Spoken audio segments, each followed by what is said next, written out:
the DMs became a little secret. Then we get to sneak. Welcome back to the Getting Comfortable podcast with your host, J. Eli. And K. Bonae. So we're back with episode number 4. We rolling, moving, and grooving, doing our thing. And we back again with another episode. Yes. Yeah. How was your week? My week, this past week, 'cause it's Monday. Yeah. That's why we like zombies right now. Yeah. It's fucking Monday. My past week was just work. Adulting. Adulting. Like shit. Trying to make sure I feed myself. Trying to make sure I shower. Trying to make sure I sleep. Make sure my dog takes his shits and eats and all that good stuff. Yes. Did anything exciting happen this week? For me, nothing exciting happened this week. I think I had therapy. That was exciting. Yeah, that was exciting. Therapy is always exciting. Therapy was good. You can go in there and talk your shit. Yes, therapy was good. I love my therapist. What was like your biggest like takeaway you think from therapy like this week? Oh my God. I mean, my biggest, and it's so interesting because we're talking about relationships and stuff this episode, not just dating, but I think my biggest takeaway from therapy was just I've been in a very analytical state with like the people around me, and I think I've just been like just processing. Yeah. That's like good. I see so much. Like processing life? Processing life, processing my relationships and people lives, and just having clarity with a lot of like personal decisions. Okay, yeah. I like that. We love that. Yes. Sounds like you're holding yourself accountable. Yeah, holding myself accountable. Because that's what I heard. In my life, but also just, I don't know, it's like, I'm at that stage where in my life where I'm like, I'm looking around and seeing everything that's going on around me, but it also allows me to like refocus and center on what I really, truly want for myself, and just giving myself the courage to really like do those things, you know? Sounds like you're getting like a lot of clarity. Clarity for sure. Yeah. He just joined the 28 club, like what, a couple months ago, almost 3 months ago. 3 months ago, yeah. And you know, so it's all seeping in now. It Nah, because it really is different. Like when you hit that 28 mark, I swear it's like, it's just, I don't know, it's just clarity. It's something about the clarity that comes through. You're like doing a lot of reflecting on like your 20s and all of the shit you've been through, and just like you said, people, relationships are just, it's like I don't know why that is, why it happened that way, but shit really do be like that. And it also is like, not to be deep, but I've been like, just in this mindset of like, yo, like how we talked about the other day, when I, like, if this is my one experience on this earth, this is my one time to be 28. Facts. This is my one time to do all of this shit. So it's like, I really give a fuck about who I'm allowing to myself to love, who I'm allowing myself to care about. Being more intentional. It's you become far more intentional. Because I feel like throughout your 20s, it's like, you just kind of just like, you know, everything is coming at you for the first time. So you're kind of just taking everything on a whim and doing everything randomly. And then you look back and you're like, oh, fuck, that was some crazy ass shit I did. Like, I was doing some random shit, fucking with the wrong people, like, just not really taking inventory of, like, what you're investing in and the people you're investing in. Also makes you less reactive towards so much shit. Yeah. And also makes you more, like, I've been more understanding in a way. Like, I still, like, when I'm dealing with, you know, people, family members, whoever, that have emotions that are taken out on me, like, you know, like sometimes me and my sister, she's a mom, single mother, and she does a lot on her own. But when she's having a bad day sometimes, and she have to flex on her independence and her motherhood and the fact that she's doing it on her own, I can't take that personal because, you know, that's your experience, is what you're going through, and I don't know. And we're all going through stuff. Like, at the end of the day, I think that's so important, and I'm glad that you touched on that. Like, just like giving people grace and understanding. I think that's something you understand too as you navigate and you get older. Because when you're younger, it's like, you know, we're just doing, like we said, you don't really have any real responsibilities. Like, yeah, you do, but it's not as serious as it is now. And what you're kind of expected to do as an adult. So I think that a lot of times we do get frustrated with people, and you're like, it's like, take things too personal. It's like the whole learning not to burn your bridges, kind of, in a way. Because I was known to burn my bridges. Yeah. But before we get too deep into that, because that's gonna get into the relationships. But yeah, my week was good. Like last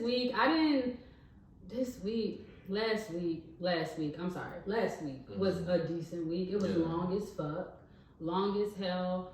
I think today was the first day I got though to just like reset, like truly, like I cleaned up my whole house today, which is like a first because it's taking me a long time to do that. Like I normally do it, you know, consistently like every week or two, but it's just been so hectic and so busy, and it made me realize like how much cleaning your space, like I love that. It's just so important. When I'm going through like a long week, I literally like think about that shit like I'm about to take a big bath, like bubble bath. Yeah, like, it's exciting. Like it is because it feels like you can recenter like adulting stuff. It's like that's that adulting. It's an really adulting is. Reset. Yeah. Sundays, we talk about this a lot, like how Sundays are for resetting, and I normally use my Sundays for that, but yesterday that didn't happen because I was sleeping the day away. Haven't been. I think it's because it's like my first day off. Mm-hmm. So I'm really trying to like, it's really not a day off. Yeah. It's the first day for me to really get shit It started. feels like your weekend is on Sunday. Yeah. Like that's your Saturday or your Friday. And then today was like, nah, I'm like sleepy. Yeah, that's how I felt today too. Very, very sleepy. But I did get back in the gym today. Yes. So I was feeling good about that. But yeah, just trying to get back into like the ebb and flow stuff. I feel like we're coming out of winter, so like things are starting to get warmer. Yes. So we starting to get active again, get the fuck outside. I'm hearing the little ratchets. Yeah. they was outside. Yeah. But nah, so pretty good week. Good week. It was long, tiring, but I feel like what you call it? Replenished. I'm replenished now. Yeah, I washed my face with like a face mask today. Oh, look at you. Your skin is shining though. Does it? Yeah, you got a little glow. Oh, thank you. Glow. Yeah. Okay, I was face. like, okay, self-care. like after, it's those things though. Like self-care. Especially when you work so fucking hard. Yeah. And like, whatever your job is, I do labor work. So it's just like lifting, being in like industrial buildings and shit. You like collect so much like stuff on your pores and that makes so much sense though. All them dust on them boxes and particles just flying around. I did not even think about that. It's but like yeah, that's a thing. A lot. So I was definitely happy to like get that done. And even doing little things like that, you have to make an effort to do. Yeah, you do. You have to make time for self-care. Because that's when you start. I know for me, I just start getting irritated. It's like I'm irritated and antsy. Mm-hmm. Like if I don't have self-care time, anybody's gonna piss me off. I don't want to fucking talk to nobody. Yeah. Like it's needed. It's that recharge time. Mm-hmm. That's what I'm trying to say. Is that recharge. So yeah, self-care. Cheers to self-care. Yeah. I'm like, what did I do for self-care this week? That's a good question. I feel like I'm always doing little shit for self-care, like low-key. Probably took myself... Oh, I did. I took myself out to lunch last week, like when I went to go look at the houses and stuff like that. So that was nice. Like, I enjoyed that. It was cool. Yeah. Okay. Well, we had good weeks. Yeah. Time to get into some things. Talking about... like not burning your bridges and like reflecting over your 20s as we get to the end of our 20s. I think a big thing that I have been super reflective of is like relationships, whether it's like friendships, associates, work related, like definitely just like the role that all of the relationships played in my life, whether small or big, and how like it either helped me or hindered me. I think that's like the biggest thing that I've reflected on. When it pertains to relationships and stuff. I feel like when it comes to relationship, just relationships in my life, I don't know. I look and I'm like, okay, change of environment is definitely necessary to like really get, I don't know, just like them in-depth relationships, I guess. Mm-hmm. It's weird for me, and I'm trying to like really get my thoughts together right now while saying this. But like for example, like I look at my brother, right?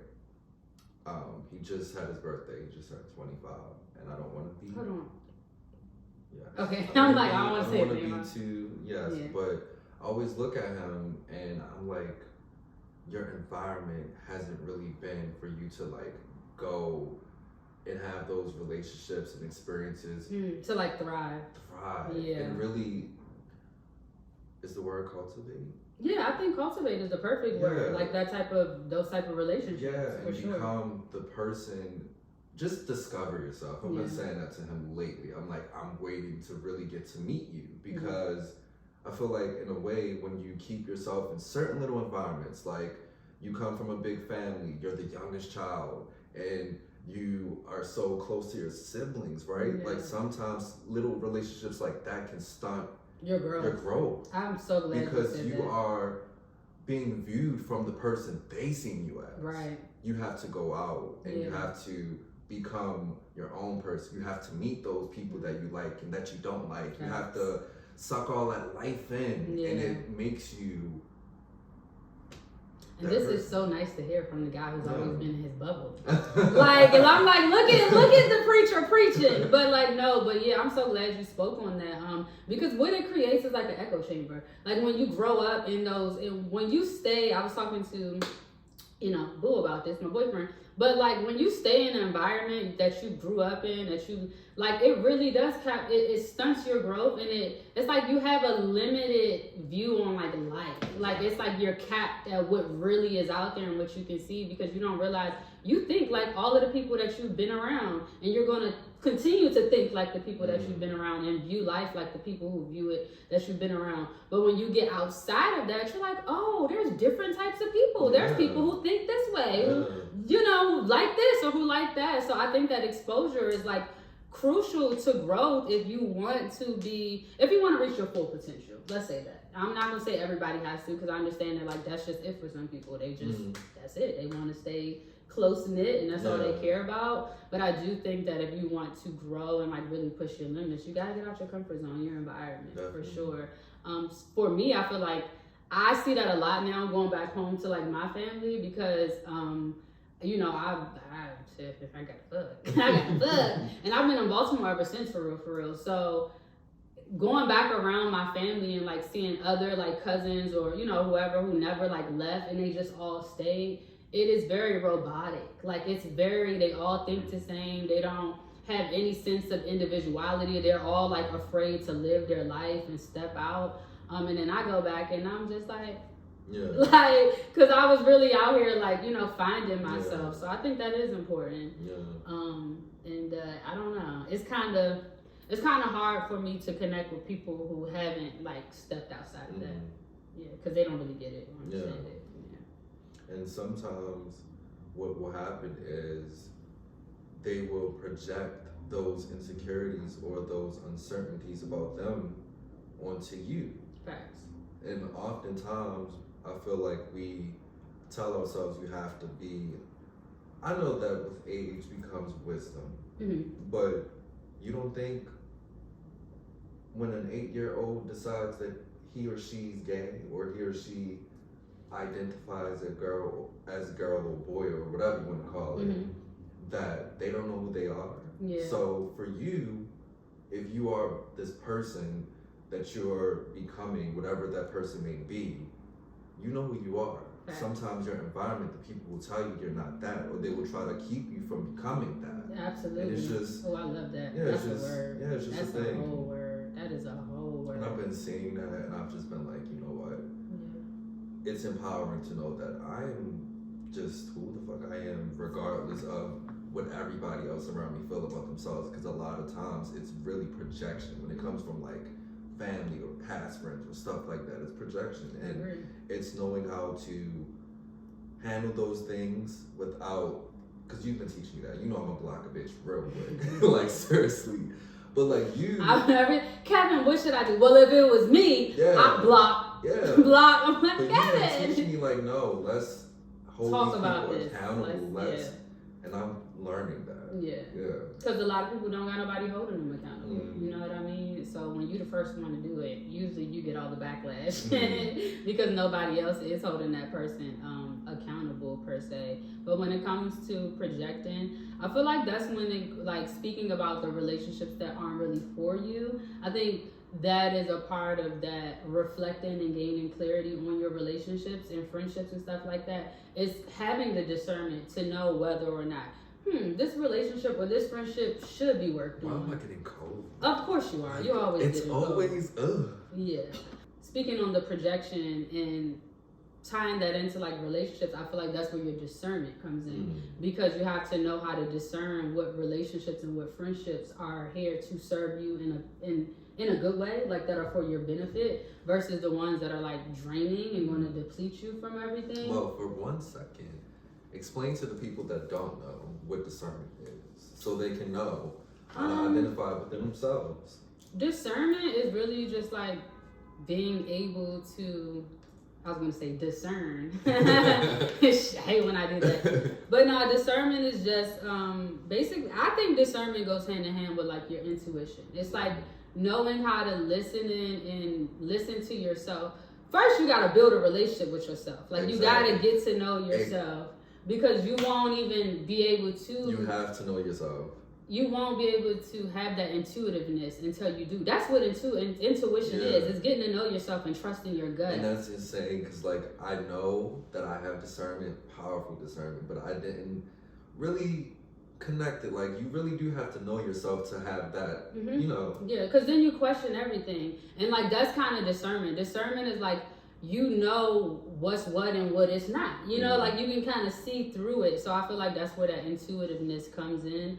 We're gonna have to put the actual definition here for you guys. Sorry, I don't know the actual definition of discernment, but on a spiritual level, it's just being able to like identify what is and what's not. Like this person is good or are they bad? When you got discernment, you can tell when you're around the wrong energy. You know what I mean? And when someone is for you and when they're not. It can also help you navigate through that. Like determine, okay, this person, they're a little dark, but they're not necessarily evil. They don't necessarily have bad intentions. Maybe they're just going through something. So the discernment can help you get through that and figure out how to work in those relationships. Yeah, for sure. And I think, I mean, everybody has their own beliefs, but I think I don't want to get too much into like religion and spirituality, but I think depending on whatever spiritual practice you have or just whatever, I think having some sense of spirituality can help you with that. And by that, I mean, if you subscribe to a certain religion, that's fine. That's spirituality too. Maybe you don't.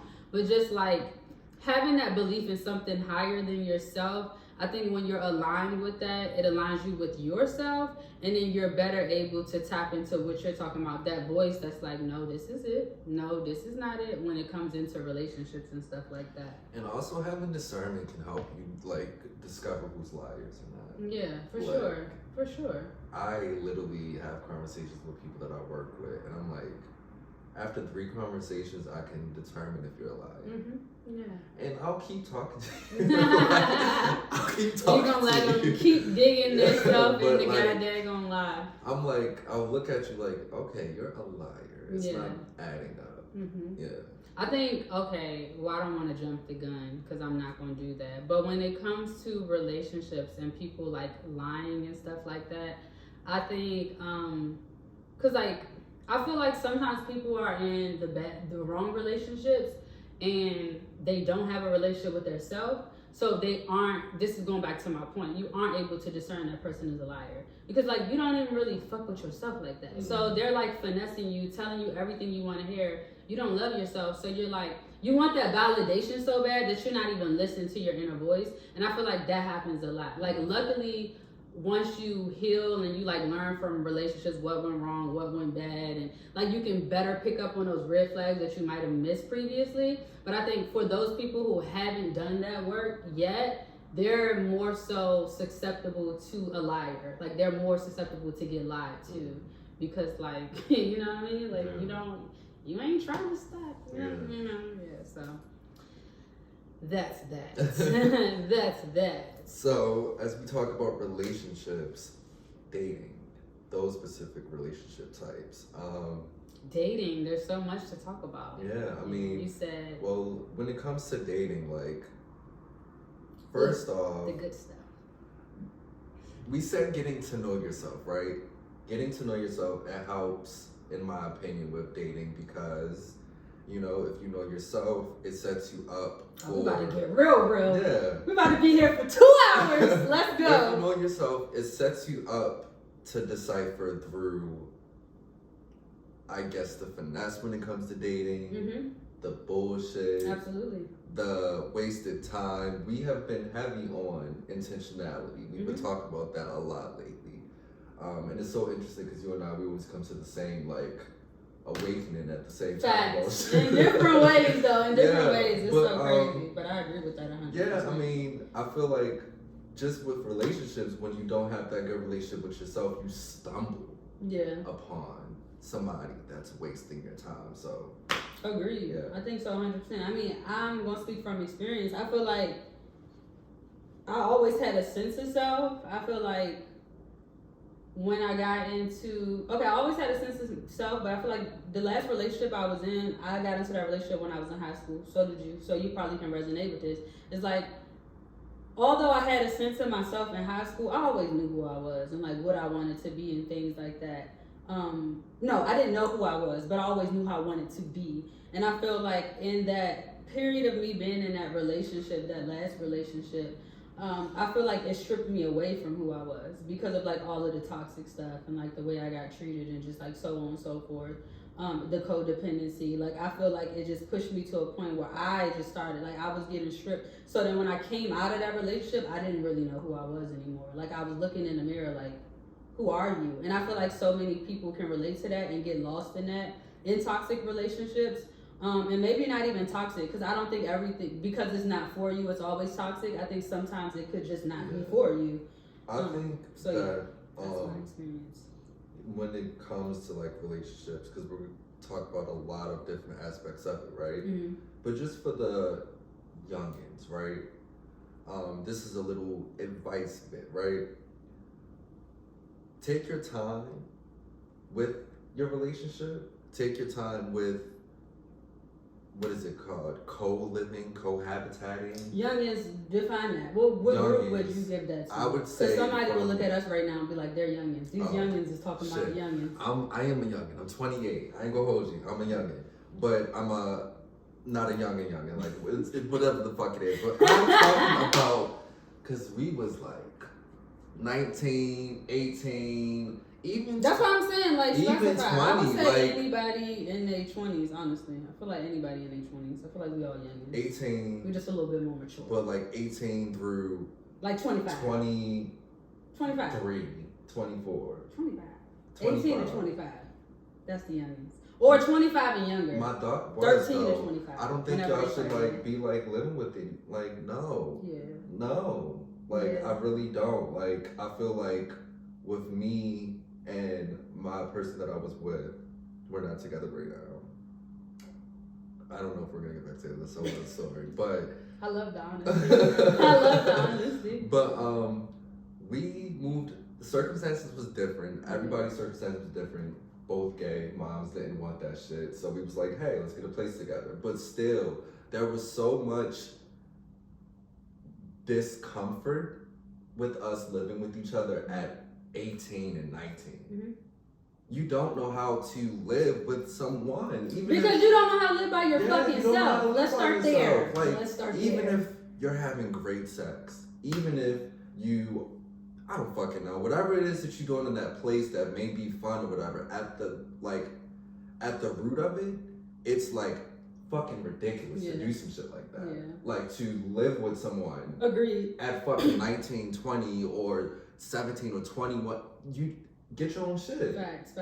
I think, well, two things. I think that the economy that we're living in, I think most people cannot. That's just the thing. That's why so many people are shacking up, truly. I mean, people you shack up with your friends, but I guess that don't always work out.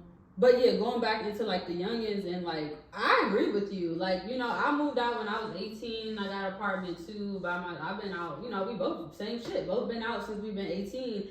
But I live with my ex on and off. Like, we had different stints of living together. We lived together in this place and then we lived together.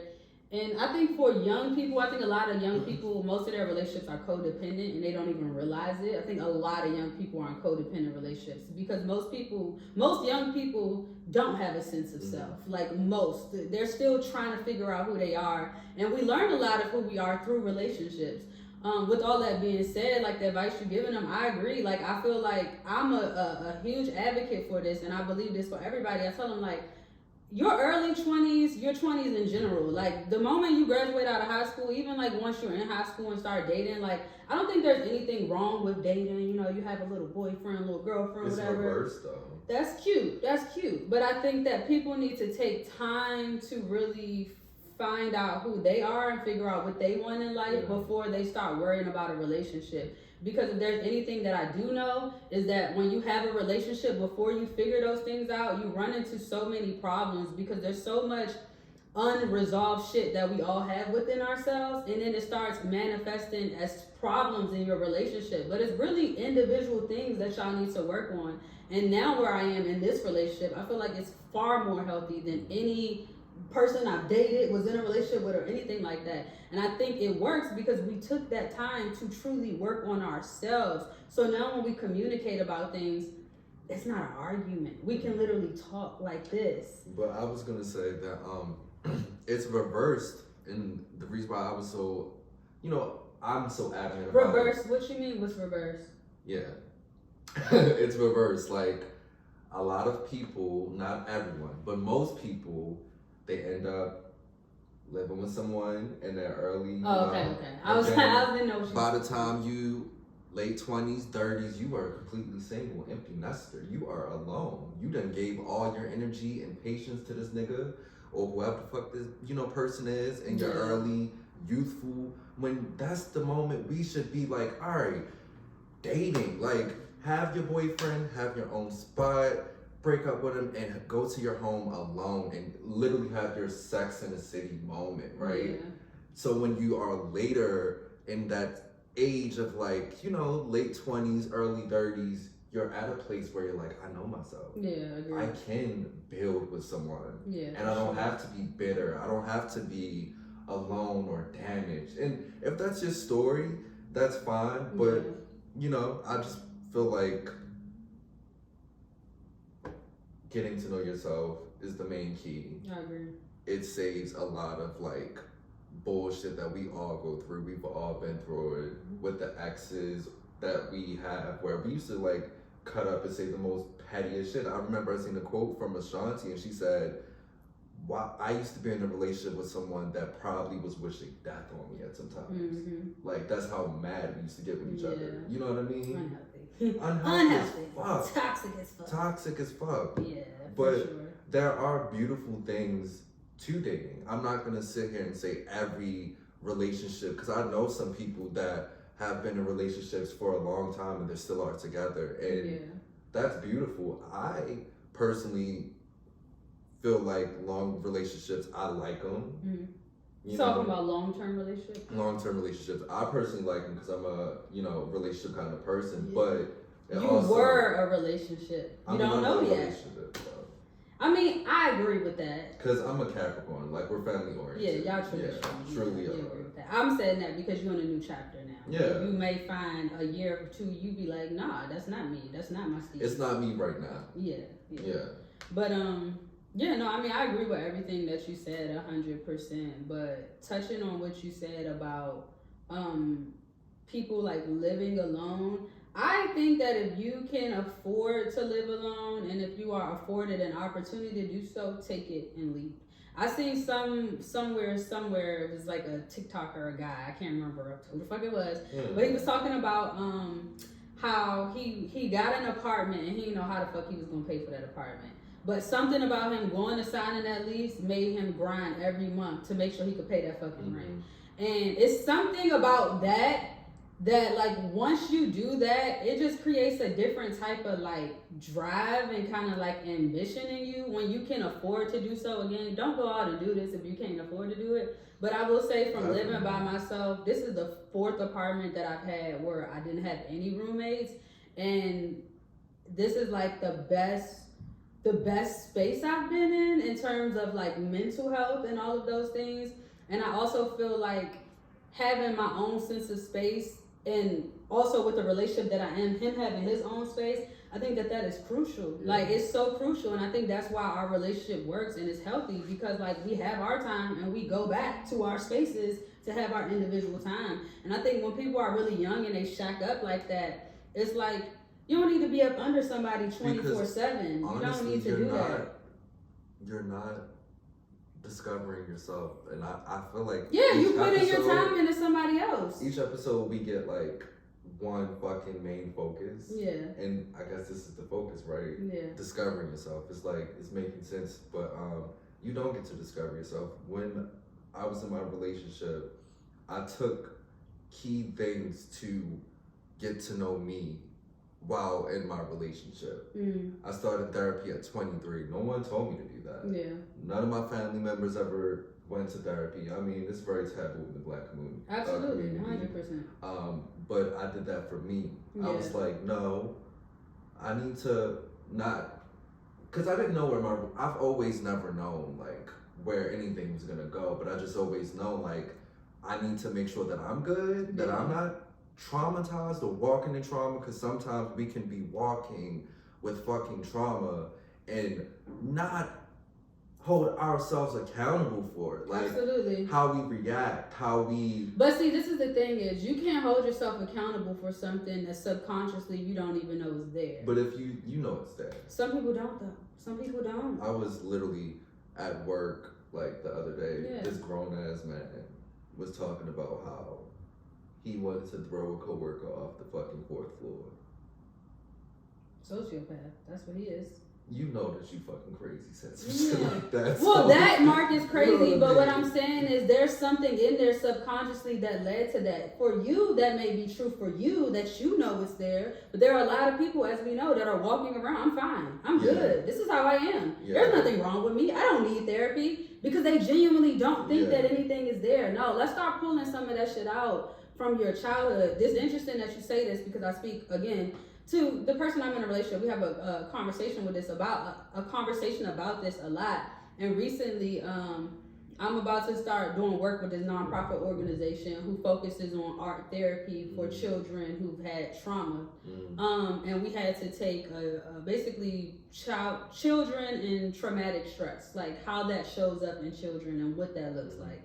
And I'm so glad that I took that class, because I've always been passionate as a person who suffered from so much trauma in my childhood. And like you said, going to therapy and like understanding that like, no, there's some shit within me that I gotta figure out that's affecting my relationships in my everyday life. But my point was, therapy was the first step.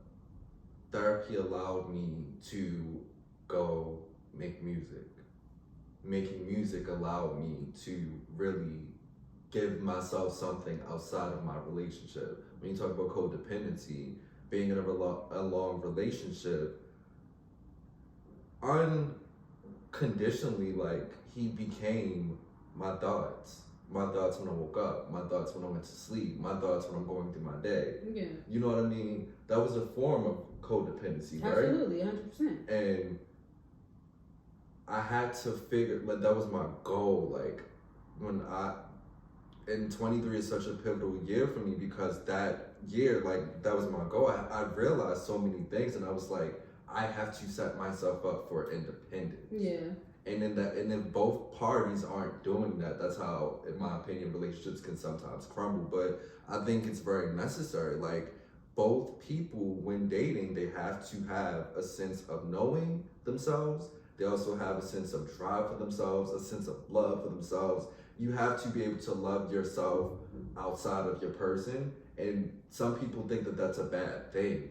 I don't think loving yourself more than your partner, or loving yourself, some people do think that's a bad thing, because they don't love themselves. Yeah, that's why, that's all it is. I don't think you can't pour from an empty cup. We hear that all the time. Like, you cannot pour from an empty cup. And the thing is, when you don't love yourself, that's when you start like expecting that person to uplift you and praise you and validate you and do all the things. And that's when you fall into the codependent pocket. Mm-hmm. Because now it's like, well, I need them to tell me how much they love me. They didn't text me today, so I'm not worthy. And it's like, that ain't got shit to do with how loving you are, deserving of love. So I'm agreeing with your point to that like codependency, I think, is brewed out of not having a sense of self or having a sense of individuality outside of your partner. Mm-hmm. I see that so much with young women, where it's like they're so quick to run behind a man and want a man and be in love, and then, like you said, you done spent your whole 20s chasing niggas, and now what you got to show for it? Like, they bought you some bags and took you on some trips, but who are you? What do you want out of life? You know what I mean? And then in turn, I feel like that's when people like start resenting other people for the choices that they've made that maybe worked out better for them, like living on your own and you know what I mean, going to therapy and stuff like that. Like, but I see it a lot with young women specifically. I think it's the conditioning of society that's taught a lot of women that their worth is in being a wife or being a girlfriend, or like, I think a lot of women, that's what their worth has been subjected to, and they don't really see anything outside of that. Luckily, we're in a new generation of women that are seeing outside of that and are understanding that. I think it's also a combination of people just like, I think the main thing I take from it is like the lack of love that you have for yourself. Yeah. You know what I mean? And let's take it back. Let's take it back to the lack of love. It all stimulates from your childhood. Like I want everybody out there to like really understand that. Like it really fucking bulls my shit. Like I don't even know what to say, but it just makes me upset when people are in denial about that simple fact that it starts with your childhood. If you are leaning on your partner and you all anxious and you attached to that person, like something was not properly given to you as a child. That love was not properly. This just sparked a question in my head for some reason. What do you think makes not a specific, particular man, but what do you think makes a man have multiple kids, multiple baby mothers? A lack of respect for himself. Really? Absolutely. Because if you respect yourself, you respect the way others view you, and you respect your responsibility and how you're supposed to show up in that child's life. So how could I expect my baby father to respect my child and to respect me if he don't even respect himself? Because it starts there. Because I feel like that made me think like, okay, most people would say, well, women are like chasing after relationships and stuff like that, but there's also a thing in society where men are like producing and having multiple baby mothers. Like that's kind of not that mentally something's off. Yeah, mentally is something is very much for you to like go and like, and there's some people that got like multiple baby mothers. 100%. And it's just like that love, is that love there for you? For yourself as a man to go and do some shit like that? I don't think it is. Make all these fucking kids that you're probably not even spending time with. I don't think it is.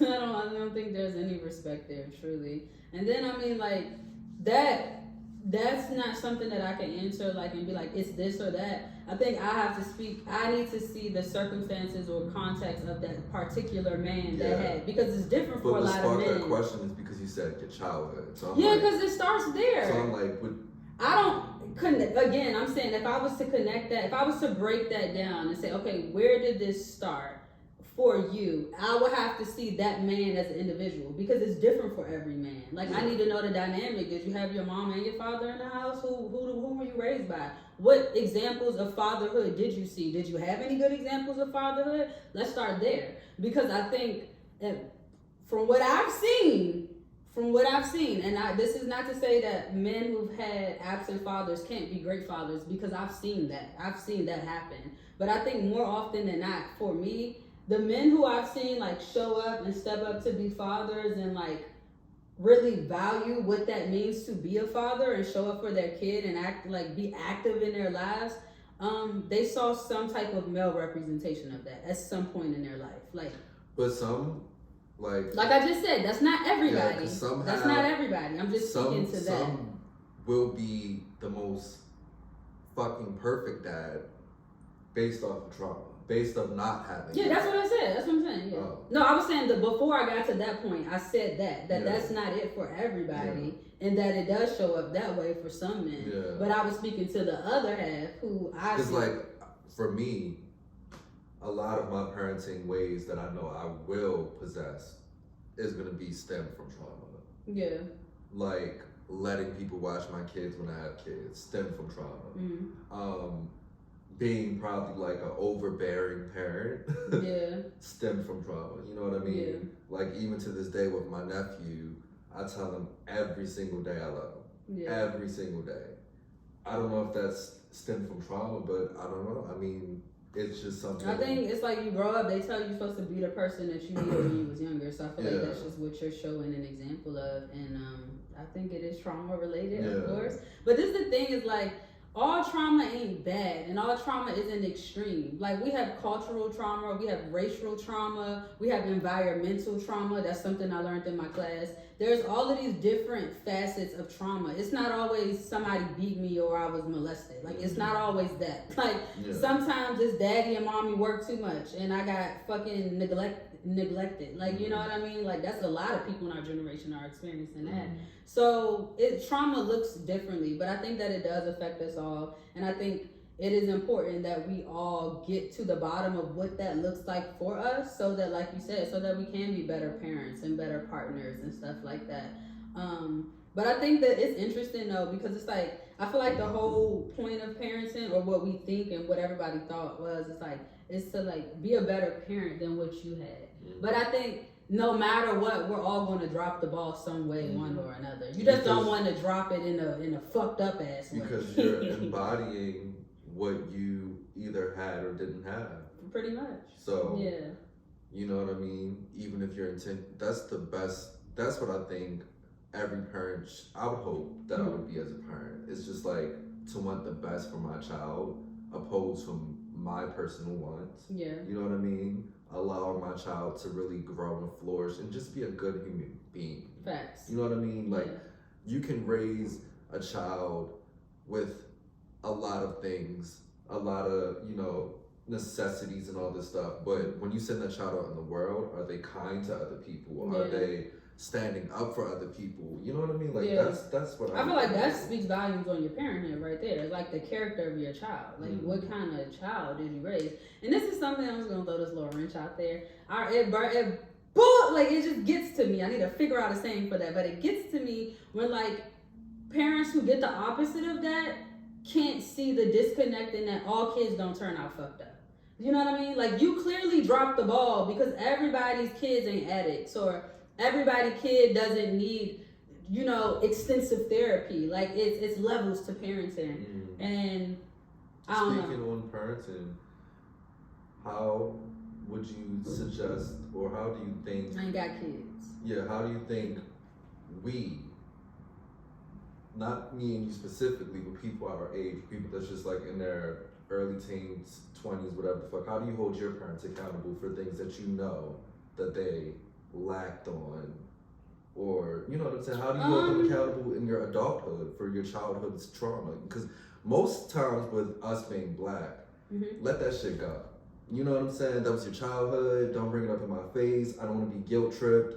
How do you hold? Talking about the parents. The parents. How they feel. Yeah, that's how they feel most times. They don't want to hear it. Most parents in the black community feel like, I clothed you. Yeah. A baby, I put a roof over your head. And it's like, all right, you 25 and you 20, whatever. It ain't even as you 18, you on your own. You can live here, but you paying for everything now by yourself. But like, how would you? That's crazy that black families be doing that. They be throwing us out to the jungle. Yeah, that's just crazy. Wow. And you go fuck up your credit. Well, that's because I'm gonna speak to that, and then I'm gonna speak to what you saying, the parents and how like their approach when a child is saying, "Hey, you fucked up."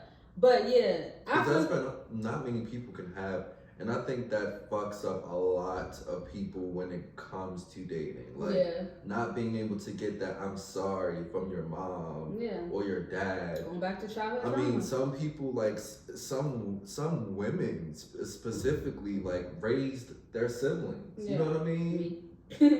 Me. You know what I'm saying? And it's my like, little brother. you have to know, like, as the parent, that wasn't right. You know what I mean? So two things. Like, I think that for a parent to be able to have that conversation, they have to have accountability. They have to have accountability and self-awareness. I keep saying accountability and self-awareness go hand in hand. Because how can you hold yourself accountable if you're not even aware of what the fuck you're doing? You know what I mean? You don't think that there's like a guilt or like a knowing of like, I think for some parents there are that guilt, and I think for some parents it's not. But I was going to say, in my situation, like with the trauma and everything I went through, like I went through a lot in my childhood, a lot of crazy stuff, a lot of childhood trauma. And my parents, I had a really unique experience because I came out to my parents and told them, which most people don't do. Like, I was molested, and I came out when I was like 16, and I told my parents. Thankfully, because of the relationship I was in at the time, his mother was a therapist, and I kind of like mistakenly told him, and he told his mom. So his mom was like, "Oh, this is wrong. We gotta like fix this." Yeah. But yeah, I told my parents. I made them aware. They said that they were like really apologetic. They were sorry, and they just like couldn't believe it. My mom was like, "I felt like something was wrong, but I just didn't know what was. Like I didn't know what it was." But I told them, what happened, and I confronted my abuser, which was a family member, and it like really tore my family up, my extended family, but it made my relationship with my parents a whole lot better. And it took time. It took years of having conversation after conversation after conversation. But more importantly, I think because my parents are doing the work, like my parents are in their mid-50s, but they've been doing a lot of unlearning, like,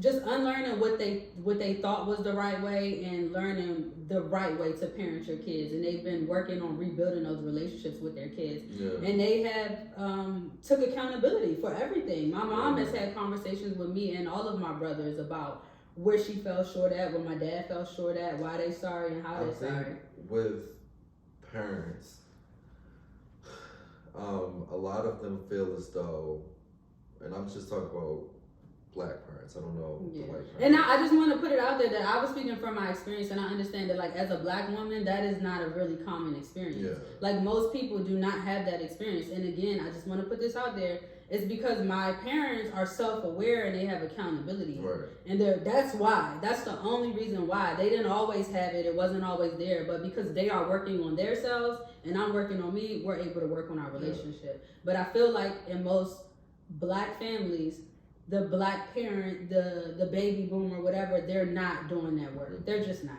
That's just the truth. And it's almost like, it's weird to me. And the disconnect that I find interesting is that it's almost like you said, once you hit that age 18 mark, maybe for the dads or maybe for both, they feel like, I don't have shit. I did all I can do. I did all I can do. You legal now. And then I don't want to go to the white people, but then you look, and I've seen it, and he's 25. I'm still supporting him. He's sleeping on the couch. He's sleeping in the basement. I'm still supporting him, and it's like, bro, like.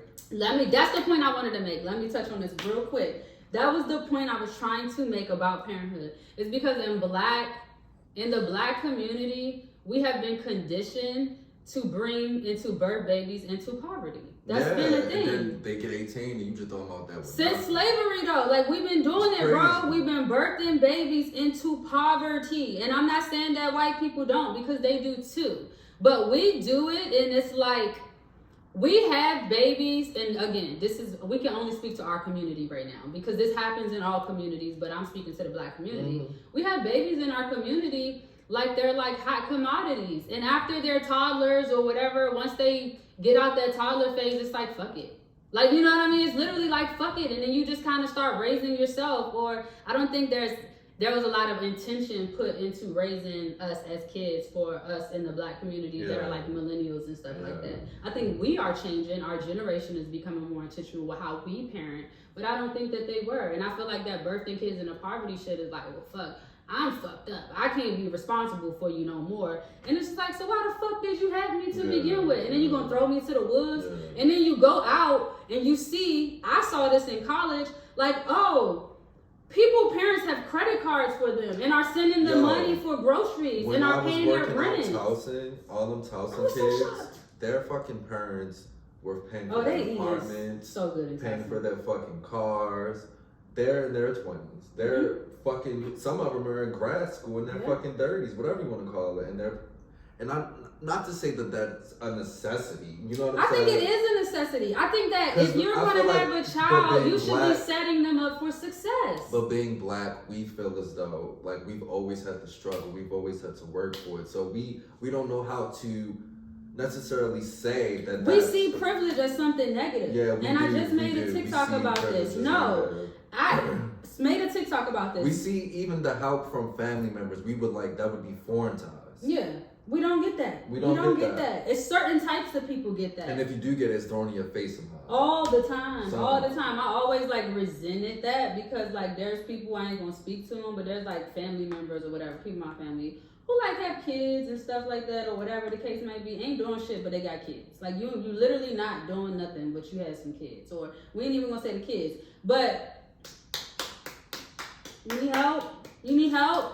And it's like, but then you take a person that's out here really trying to make something of themselves, like doing something, and it's like, oh no, they got it, they good, they can figure it out. Crazy. Like, why is it like when we're trying to do something better with our life, or invest in a craft, or invest in ourselves? It's like, no. But if a person is asking you to borrow money every fucking Friday for some bullshit, for some diapers, because they chose to have that fucking kid, knowing they couldn't afford the kid, but we continue to condition that shit. Yeah. That's what I mean. And then it just keeps perpetuating. So no, I'm not a believer of that. I feel like I want my children to be privileged, bro. I've always said this. When I become a dad, my kids in their 20s, I don't give a fuck. I'm helping you. Yeah. I don't. Same. Why am I gonna have? Why am I not? Because my parents. What that sounds like to me is when I turn 18, you're no longer my parent. Yeah. When I turn 18, you're just a person and I'm just a person. That's fucked up. That's how.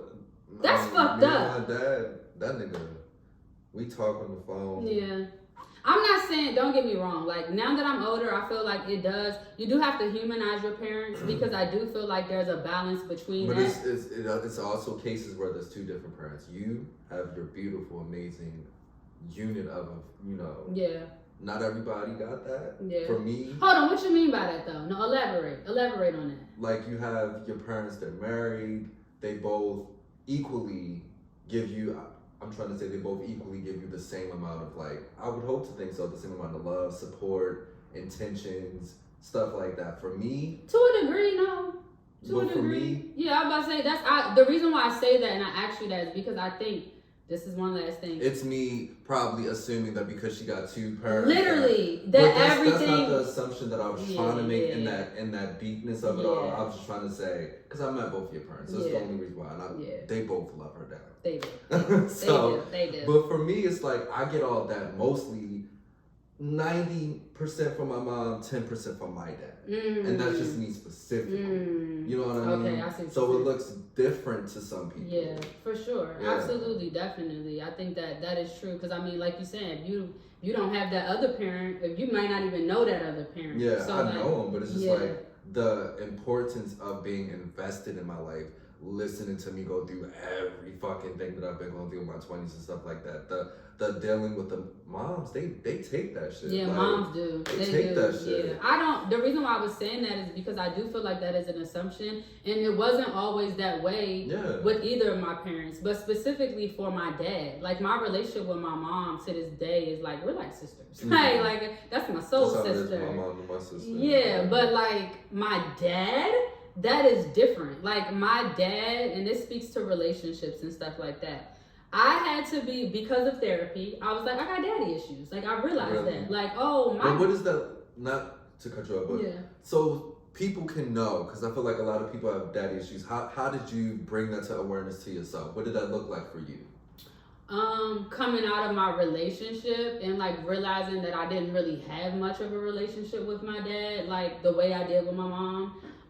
And just, I think at a certain point, like I started yearning for it. Like I was like, oh, like hearing other women talk about their relationship with their dads, and then like seeing my cousins and like how their dads was just like active with all the sports, and just like, seeing when you see other people have dads that show up in a different way, better, I guess, in a more healthy way, you're like, oh fuck, that's odd. I don't have a dad that does that. Like, and then you start thinking about it. And then I think unpacking and like just doing the work in therapy and stuff, seeing the correlation to like your relationship with your father and how that shows up in your dating styles. That was something that I learned through therapy.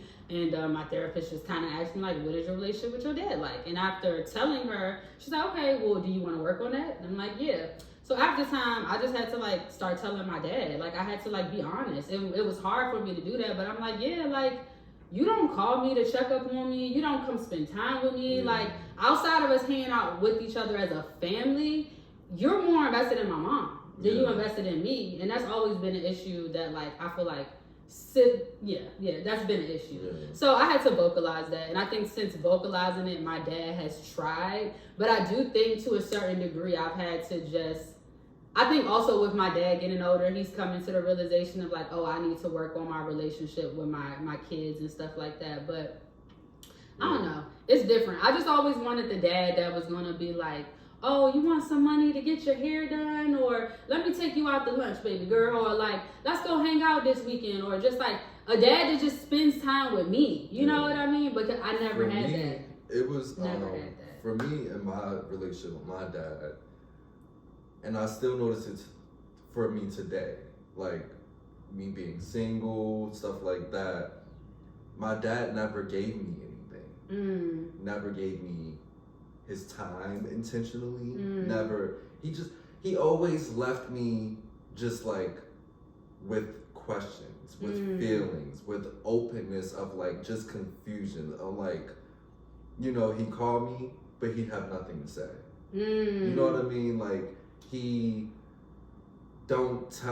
I don't think he ever really told me he loved me before. Maybe once, maybe when we had the conversation when I came out as being gay. Yeah. And he said, you know, I always love you, stuff like that. But he never really had any priority or any like intentionality. So I never expected anything from him, or he was one of the first men in my life to get away with like not giving me anything. Like just being in my life, giving me nothing.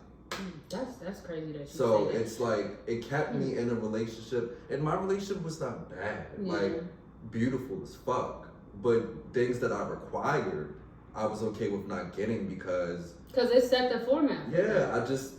I wasn't getting, you know, stuff that I necessarily required from my dad, from him. Same. So it allows you to settle. Yeah. That's what and that is a daddy issue. That's how daddy issues manifest into your relationships. Because it sets the standard for what you think your relationship with men are supposed to look like.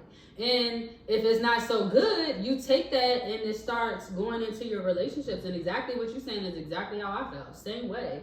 I'm like, well, fuck. Like, if you know, I don't see it here, then why would I expect it there? Yeah. But again, subconsciously, I wasn't connecting those dots. It wasn't until like years later. And ironically, I think when my relationship started improving with my father, that's when my dating life got better. But the thing for me personally that's like been hard is like, I almost feel like the person, I've had many times where I had to like contemplate, okay, do I just want to cut my father off out of my life completely? Because the relationship hasn't changed. Yeah. And the only thing that keeps me calling him from time to time is because I know he got health issues. I know I'm his only child. It's like the guilt. I know that like if I really ghost this nigga, like somebody off the street and something happened to him. Yeah, I get it. It's a difficult thing. I had this conversation with one of my close friends because her relationship with her dad is very topsy-turvy as well. Her it's parents, not even like bad. Yeah, that's what I'm saying. It's not. Yeah, like, that's what I'm. But I'm so glad you're saying that though, because that's what I was trying to get to. Is like that's how I feel. Like yes, I have love and support, and my dad will help me, and it's not bad, but it's just not. Like you're saying, it's just not that. It's almost like you're not my parent. Yeah. For me, it's like. Well, I wouldn't say that. I'm like. For me, yeah. For me, it's almost like. It's almost like he's not my fucking parent. It's like, okay, it's almost like we have this relationship because you know and you can't deny that I'm your son. Yeah. So that's why we're talking. Okay, that makes sense. I literally have your name. I look like you, but it's like. You know what I'm saying? Have you ever articulated to your father that, like, in that way? That you feel that way? But it's just like, I'm 28. Well, when you say you think you have, what response did you get? Like, what do you think his response? I mean, it's just who he is. Yeah. And you just, that's another thing. Like, with relationships, sometimes you really just gotta accept your parents for who they are. That's what I was trying to get at with my friend. Her relationship with her father. I asked her because she was like feeling some type of way, and I was like, well, could you just be okay with, like, could you make peace with the fact that you may never get the relationship that you want, and this just may be it? Could you do that? She was like, I'm probably just gonna have to, like, honestly. And that's kind of where I felt in my relationship with my dad, was like, again, I love my dad. He gonna help me out with certain things and all of that. Always been loving, always been supportive. But that yearning, that type of relationship that I want, I kind of just like grieved that. Like I was just like, okay, well, that's not the kind of dad I got. Like I want that dad, but that's just not the dad I'm gonna have. But I think for me, where that shows up is when I have children. I want a husband and my partner to be that particular father. Kind of going back to what you were saying and like how you want to show up in different ways for your kids, so do I. In the aspect that I choose a partner that is a active father, you know what I mean? And kids, wants to be that. I want to be present. Yeah. I think that is what I see from my childhood and just also like people, friends, family members, anybody. Like, it's so important for a child to have a parent that's present. So that's just my whole thing. Yeah, because you can be there and not be present. Like you can physically. I want to like be at. I want to be at the parents' teachers conference. Okay. I want to fucking be baking cookies. I want to fucking. But can we talk about how that feels like as a kid to like see other parents be involved with their kid, and then you feel like, well, why can't my dad be there? Or you just have to be. Or why don't my parents at that know space in your life? Like my mom and dad. She was 24. He was 26 when he had me.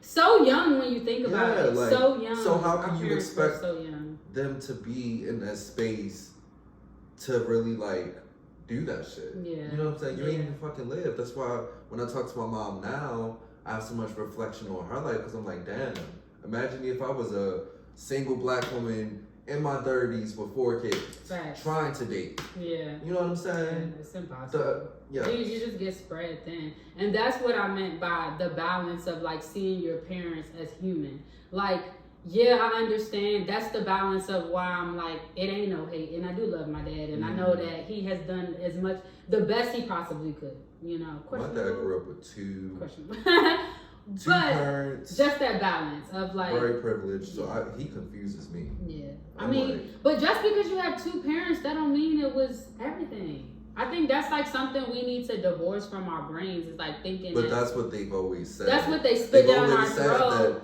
The bastards, you know, that didn't have 2 parents are the fuck ups in the world. Yeah, but we know that's not true no more. I've seen some people come out of 2-parent households, you know, far more fucked up than a person that was raised by a single parent. Like, truthfully, like, that ain't got nothing to do if we, as we're saying, it don't mean nothing if the intentionality isn't there. You can have 2 parents, but it don't mean shit if both parents aren't being intentional, you know, with it or whatever. Like, I think they both, you know, speak volumes. But yeah, definitely just have that balance of like understanding that like your parents, most of our parents did the best with what they had and what they were given. And we live in a time now where we have far more information, tools, resources than they ever did. You know what I mean? And then we got to go back to their parents. Like their parents are the reason they parent the way they parented. So imagine how fucked up it was for them if we got a little bit of fucked up. You know what I'm saying? Like it's levels and levels and layers. And I think sometimes when you are just focused on the hurt and how they made you feel, when you're on that beginning part of your healing phase, that's all you can kind of see is just the hurt. And well, it's fucked up that I had to grow up like this. Da, da, da. Like that's all you can kind of, you know. But then eventually, as we're talking about, you grow up, you get more clarity. And I think also having these conversations with your friends, because that helped me, that shed a lot of light on my relationship with my parents, having conversations with like my female best friends and stuff like that and my male friends, just seeing the different dynamics of how they were raised with their parents and feeling like, oh, okay, like it's not just me. Like, you know, everybody's parents kind of fucked up somewhere. Not trying to say like not the misery love company, but like it's true. But I think like holding parents accountable, it's a definite plus when it comes to just like dating. If you can have that accountability with the people that birth you, the person you land next to, that shit ain't nothing. Yeah. You're gonna be like, bitch, I can have any conversation with you. What you want to talk about? Agreed. You know what I'm saying? Like, and I agree because I feel that way now. Like I feel that way now, but I didn't feel that way. Yeah. Like I really feel like the healing that took place within myself and within my relationships with my parents and family members and stuff like that. After it's like an ecosystem.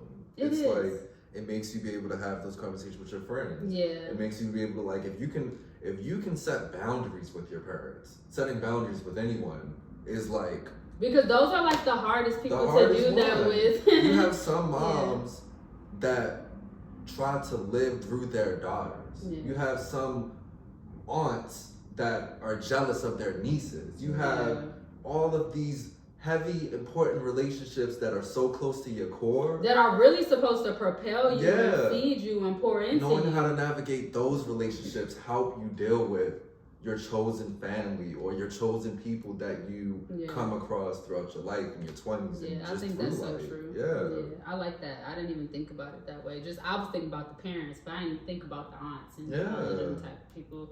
Yeah, I'm like that. That's another conversation. Relationships with your aunts and uncles. Yeah. But no, I think that's something that's weird. But again, I feel like it just goes back into self. Like you were talking about, like how you have some aunts that's jealous of their nieces or whatever. Like I feel like that just goes back into self. And that resentment thing I was talking about, like you mad because you didn't live your life, auntie, and now she don't. You also have like aunts that, because like it's not sad, but you get the energy in some families where your aunts are trying to compare her kids, her sets of fours to your mom's sets of fours. Oh, I've dealt with that. It's just like, bro, what is this? I've dealt with that firsthand, like literally with like my aunt, like my brother's sister type shit. Yeah, dealing with that with her, and a lot of drama has been created by that because it's a lot of like she wants her children to like always look good, so she'll like throw me and my brother under the bus if it like makes her children look better or whatever the case might be. And to me, I've had this conversation with my mom a lot.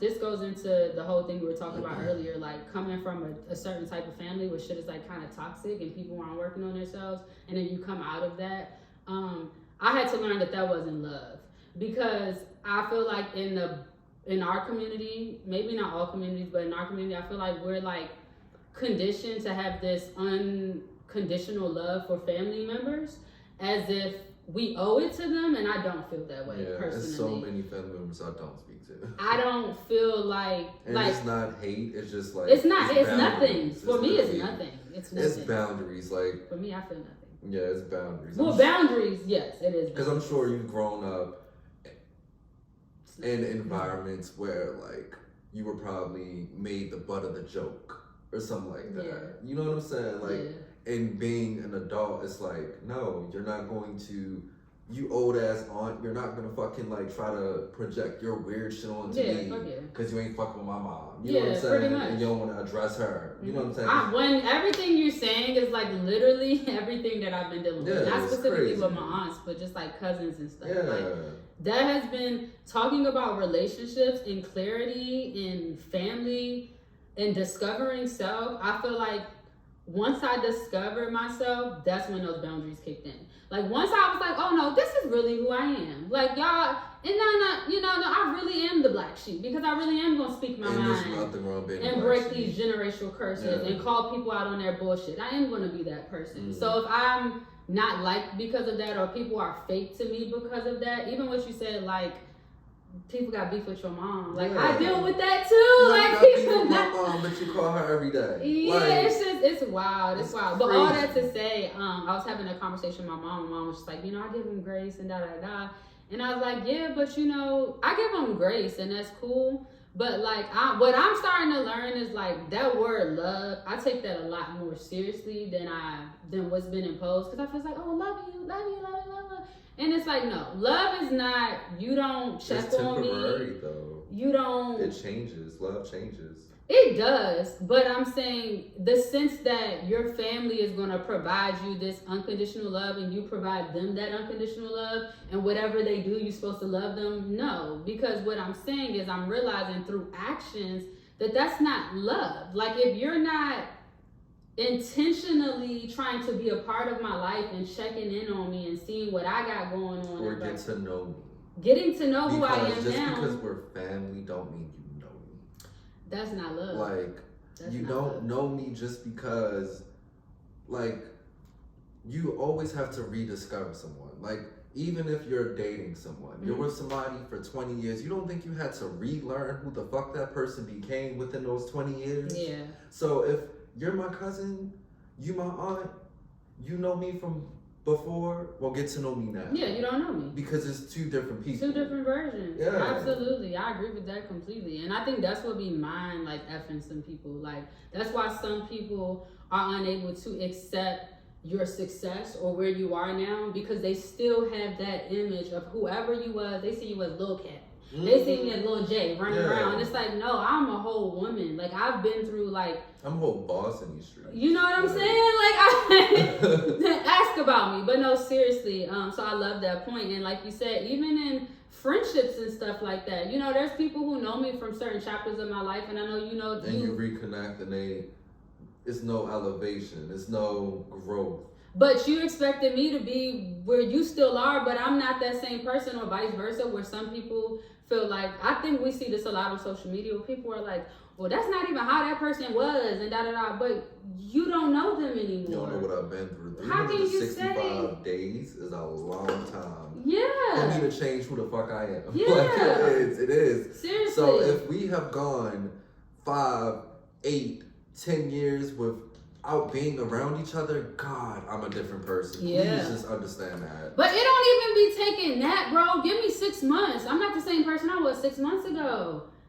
Like, literally. No. So it's like, yeah, but I feel like the people who are growing, they understand that, and they save space for that, and they are intentional about trying to still get to know that new version of you. And it's okay with, like, letting whoever know, like, hey, I've been out of the loop. I really don't know what's been going on in your life. I would like to get to know you. Like, I want to get back in your life. Like, I think people are sometimes too embarrassed to say that. To say that, like, yo, I really am out of the loop in your life, and I see this new energy about you. Can I rediscover you? Yeah. You know what I mean? Yeah, I love that. Yeah. I love that a lot. I love that so much, and I wish more people could approach it in that way, because I think sometimes it just comes off as weird energy, where like people just start looming around and they like looking at your story. You like, where the heck did this person come from? I haven't talked to you in like years. Yeah. And it may just be that, and that is fine.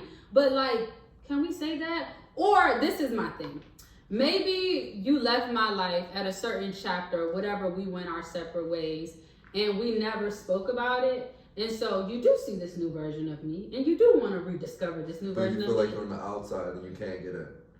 But you don't approach it in a way where you take accountability for whatever we did go our separate ways. Because I think that is a common thing that I've experienced with just like different relationships and like, you know, friendships, whatever, we go our way, where people might want to come back into your life, but they don't want to acknowledge whatever that thing was that caused you guys to go your separate ways, or just be transparent about that. That is when you cannot rediscover me. Like, that's my boundary with the rediscovery, because I'm all for second chances and like, you know, people can grow, people can change. I'm all for that.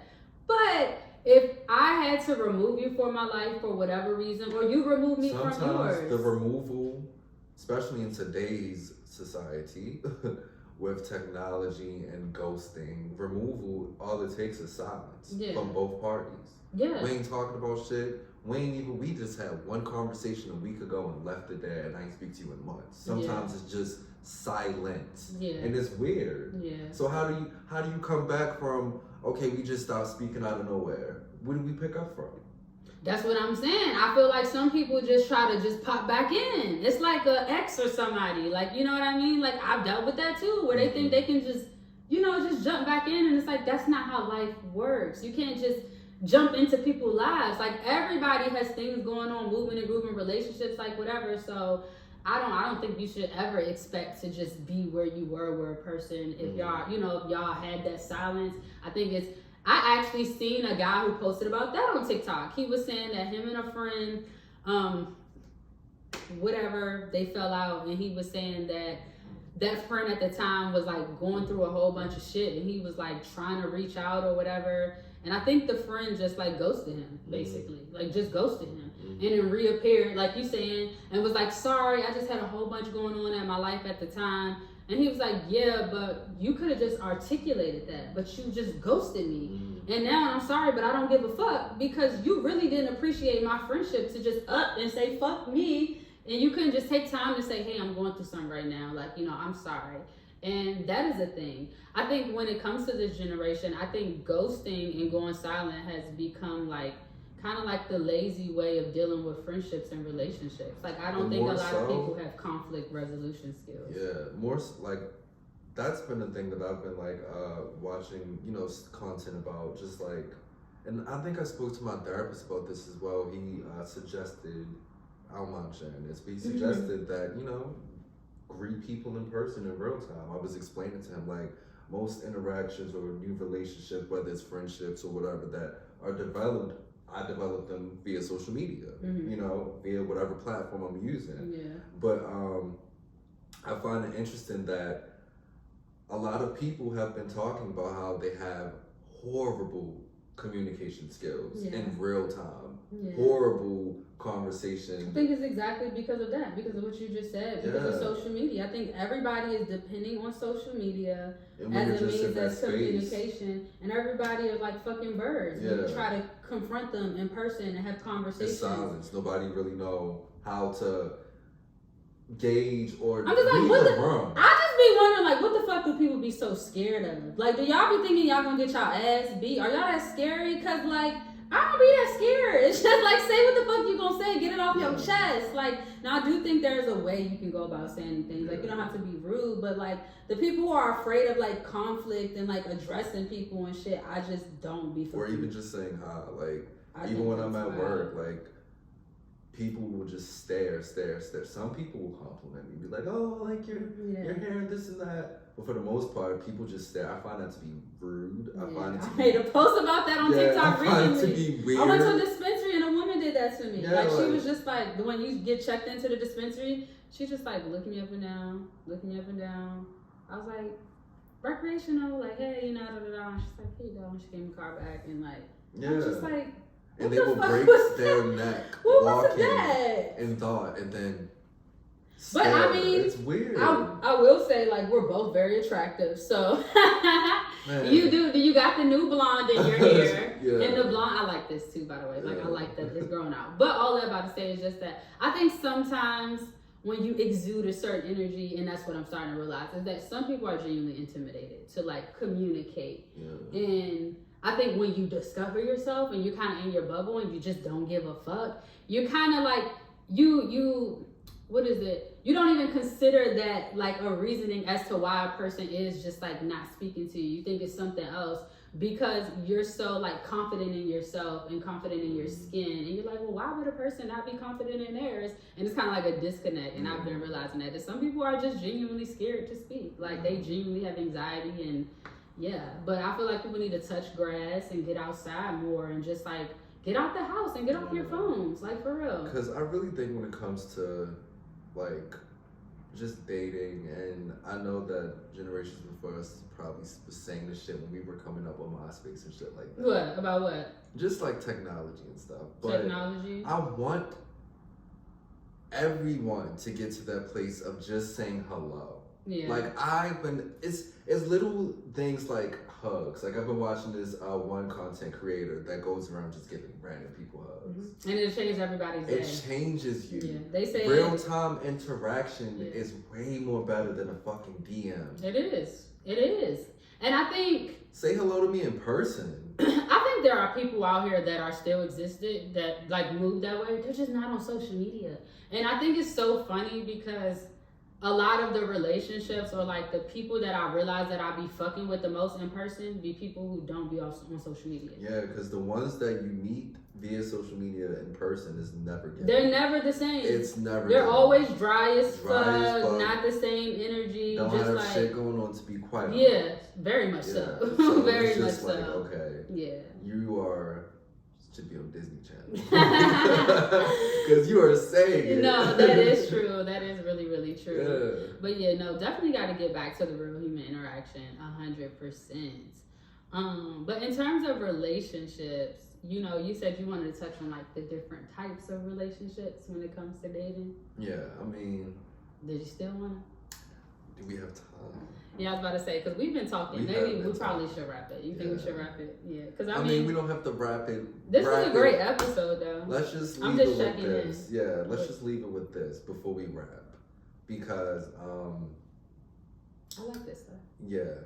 Not necessarily the different types of relationships, but with discernment, figuring out lies and stuff like that. You was watching that, you know, briefly, like, about that podcast, because I'm just interested. Not the podcast, but the woman, Risa, whatever the fuck her name is. Risa Tisa. Yes, because that's interesting. Yeah, talking about relationships and clarity. The queen of clarity, because she gave us a great story on TikTok, is Risa Tisa. Yeah, so she is a TikToker, you know, she blew up. Basically, she wasn't on TikTok before this. She was on TikTok before this, but she created a 50-part series. Each video is 10 minutes long, each one, so that's over 500 minutes. And like all of these videos were averaging about like 300,000 views. No, 300 likes. I'm sorry. Over 1 million views for each different thing.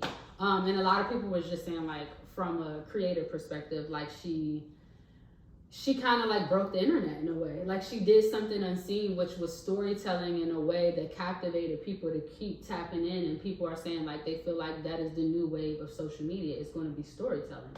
All that to say, her series blew up of her talking about who the fuck did I marry? A man that she basically married and met at the beginning of the pandemic. And he was basically lying to her the entire time about so many things. About she meet everything. Him in person? She did not meet him in person. She met him through Facebook and Hinge or some dating apps. Then they eventually meet.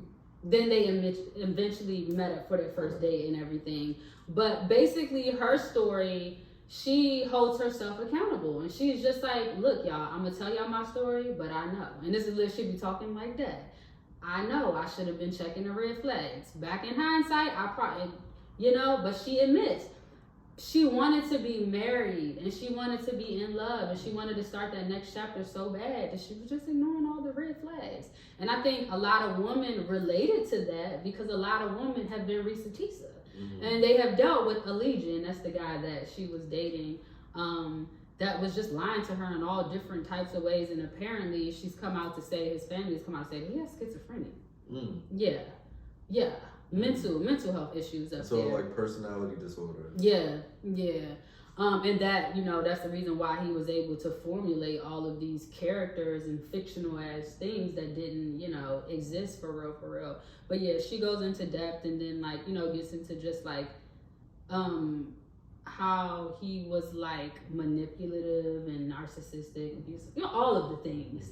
And I just feel like so many women, black, white, purple, green, yellow, can relate to that. Like a lot of women just felt like, wow, like that's my story. Like I did the same thing. I thought I could trust him, nigga, you know, he did da. So yeah, all of that saying, going into discernment, I think that every woman needs to hear that story so that they know how to discern, how to pay attention to the red flags, the things that you may not, you know, that you think is a red flag. More importantly, the importance of community and having like friends and stuff and being honest with your friends, because I know a lot of women who get into relationships and they're not honest about like what they really feel and like what they're dealing with and stuff like that. And she admitted it in her series. She's like, you know, I didn't really tell my family what was really going on. I didn't tell my friends. She was like, I didn't really want them to know. Because, she was suffering in silence. Yeah, because she felt like something was wrong, but she couldn't like put her finger on it. And that's that intuition. Knew, not felt. She knew. Yeah, she knew.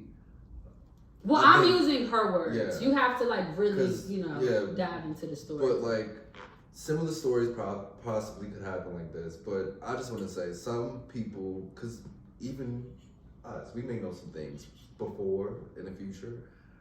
Sometimes we know things and we don't want to admit it to ourselves or confront it because we would ultimately be forced with the decision of making a decision. Absolutely. Making a 100%. decision. 100%. Which is why some people say, if you know your man cheating and you want to go find that shit out, if you're not willing to leave, what the fuck is you bringing it up for? Yeah, pretty much. Because once you bring it up and you don't leave, you inviting it. Which goes back into knowing yourself. Because be real with yourself. Like you said, you gotta be transparent with yourself. Yeah. Like for real. Like if you know you need that man and you just using him and you don't care if he cheat, then be real about that. But if you know you want a man that don't cheat, and be real about that. Like be real with yourself, ladies, when it comes to these relationships, because not just ladies, men too. Men too. I was just saying that because we were speaking to Risa Tisa, but this is not just for women. It does go to men as well. Men, they be men out here taking care of people's kids. Absolutely, it be men out here getting finesse who don't know their worth. Who, you know what I mean? Who don't love their self either, and they let these women run them ragged. I agree with that completely, wholeheartedly. At the end of the day, I feel like just take that time to really nurture a relationship within yourself with yourself. Yes. You know what I mean? Yes. Like, you gotta be your own best friend first. Like, it sounds crazy, but you gotta talk to yourself before you talk to anybody else. Like, for real. Because when you get tapped in with you, it's like nobody can come in between that relationship. So yeah, I think that's important when it comes to dating and relationships, wherever you are on the spectrum, whether you're polyamory, monogamous, I don't know, gay, straight, lesbian, whatever you are, just get to know yourself first. Just get to know yourself and be secure in yourself and be secure with being alone. Like really being alone. Because I think that's when a lot of people like Risa Tisa and other men and everybody else like run into that walls, because like you don't know how to be alone and you so desperate to not be alone. You're inviting just any type of energy around you. Yeah, it's the whole like if you don't stand for something, you'll fall for anything. And I feel like that goes hand in hand with that. Like, loneliness does invite like bullshit. Fuck boys. It really does. Fuck boys. It does. Yeah. It allows you to, and I even fall in that space from time to time where it's like, I'm not necessarily lonely, but like I'm bored. Mm-hmm. You know what I'm saying? So like my time may be kept with listening to bullshit. Yes. Yeah, agreed. I definitely feel like loneliness will allow you to kind of just like settle for some things that you maybe shouldn't settle for and entertain people that you should not be entertaining. Yeah. You know, like 100%. And I know it's easier said than done, you know, to like sit with yourself and be alone. But I think in those moments of being alone, like, and when I say alone, I don't mean like you literally gotta be sitting in a room by yourself or like secluded, you know what I mean? Like you don't have to be isolated. I just mean like maybe you don't need to go out every single weekend to a club or to a bar. Or even if you do go out every single weekend to a club, go out by and yourself. Literally experience that by yourself. Yeah. And you can also be around people and still have a internalized moment. You know agreed, what I mean? Agreed. I'm just speaking to, when I say speak by yourself, like specifically the part that I'm speaking to, or the people that I'm speaking to are like the people who like will hop from like a relationship to a relationship and then go date somebody and then date somebody else. Or like I said, you're literally out all the time. I feel like the people who are out all the time be running away from something. Yeah, but some people may not necessarily be in an emotional relationship, but I think it is a dangerous thing when you are having partner after partner with, as far as intimacy. You know what I mean? Like, I think that's very confusing. Yeah. Because it would be confusing to me. Yeah. You know, to be, and some people, that's how they get that escapism. You know what I mean? The escape from what? From what they're supposed to be healing from? Because that's what I think it is. The escapism from themselves. Yeah, absolutely. 100%. My mom used to tell me that all the time. She's like, you just running from yourself. You just running from yourself. And I was like, what are you talking about? And I was like, no. I had to realize that because I went through a phase where I'm speaking to my experience where that was me. Like, I wanted to be out all the time. I wanted to, like, I don't know. I just wanted to, like, I just needed somebody to be in my face. Like, I went through that phase of, like, I needed to be texting 5 different niggas and, like, have a, like, I went through those phases of, like, and it wasn't until I got through the final phase of, like, I don't give a fuck about nobody. And when I got comfortable just sitting in the house on a Friday night and just doing my thing and being alone, I stumbled into something. Yeah. Like, literally. But it wasn't until I arrived at that point where I was, like, truly good. Yeah. And I think that makes for a healthier relationship once you get to that space. I think on the next episode, we're going to talk about not just, you know, relationships, but I want to talk about getting to know yourself.